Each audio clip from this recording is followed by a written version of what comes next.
Welcome to my YouTube channel. আশা করি তোমরা সবাই ভালো আছো। এর আগের ভিডিওতে আমি তোমাদের প্রাকৃতিক ভূগোলের মৌলিক বিষয়সমূহ সেখান থেকে কোশ্চেন অ্যান্সার সাজেশন দিয়ে দিয়েছি। তারপরে আছে তোমাদের মানবীয় ভূগোলের মৌলিক বিষয়সমূহ, সেখান থেকেও তোমাদের কিন্তু আমি কোশ্চেন অ্যান্সার সাজেশন দিয়ে দিয়েছি।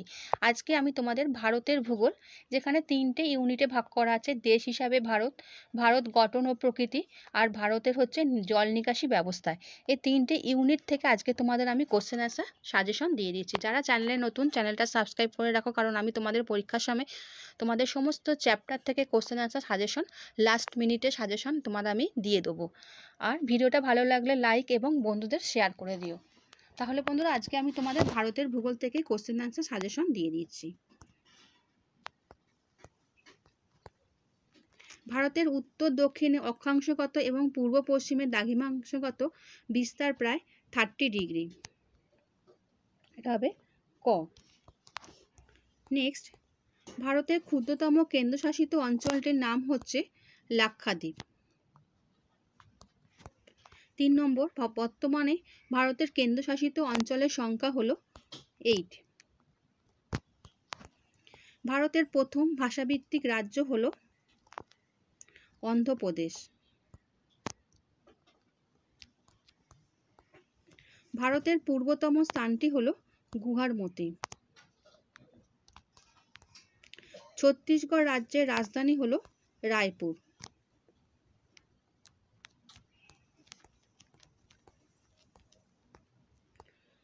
ভারত ও তার প্রতিবেশী দেশ শ্রীলঙ্কা যে প্রণালীর দ্বারা বিচ্ছিন্ন হয়েছে তা হলো পক প্রণালী।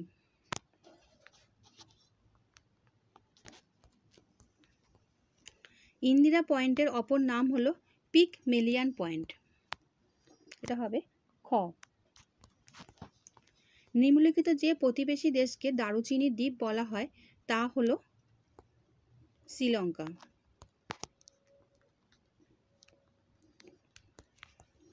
নেক্সট, নিম্নলিখিত যে দেশ মূল্যবান রত্ন অর্থাৎ পদ্মরাগ মণি উত্তোলনে পৃথিবীতে বিখ্যাত সেটি হলো ক মায়ানমার।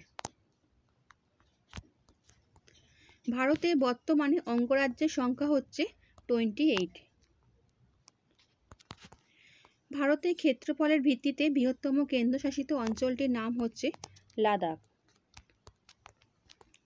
ভারতের যে প্রতিবেশী দেশ ভারত মহাসাগরে মুক্তা নামে পরিচিত তা হলো শ্রীলঙ্কা। নাগরকট, পোখরা, কাঠমান্ডু যে প্রতিবেশী দেশের পর্যটন স্থান সেটি হচ্ছে নেপাল। খ। ভারতের প্রাচীনতম ভঙ্গিল পর্বত হচ্ছে আরাবল্লী। রাজস্থানে প্লায়া হ্রদগুলিকে বলে ধান্ত। আন্দামানের সর্বোচ্চ শৃঙ্গ হচ্ছে স্যাডাল পিক। ভারতের সর্বোচ্চ শৃঙ্গ হচ্ছে গডউইন অস্টিন।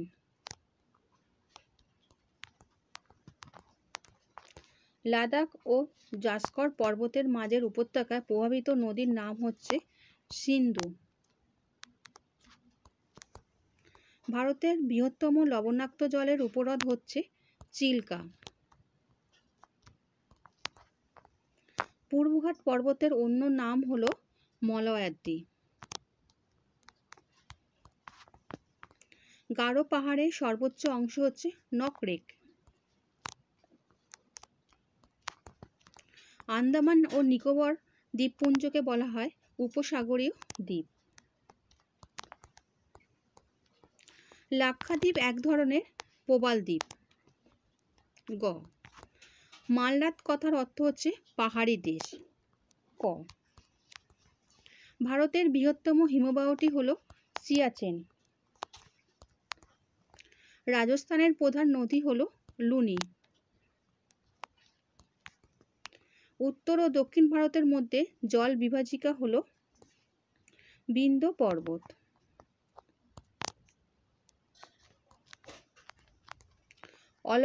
অলকানন্দা নদীর উৎস কোথায়? সত্যপন্ত হিমবাহ। রাজস্থানের উল্লেখযোগ্য সেচ খাল হলো ইন্দিরা গান্ধী খাল।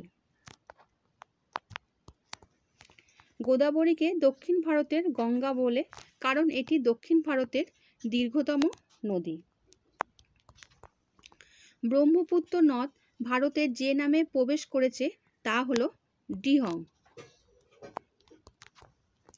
কচ্ছের রানের পতিত নদীটি হলো লুনি।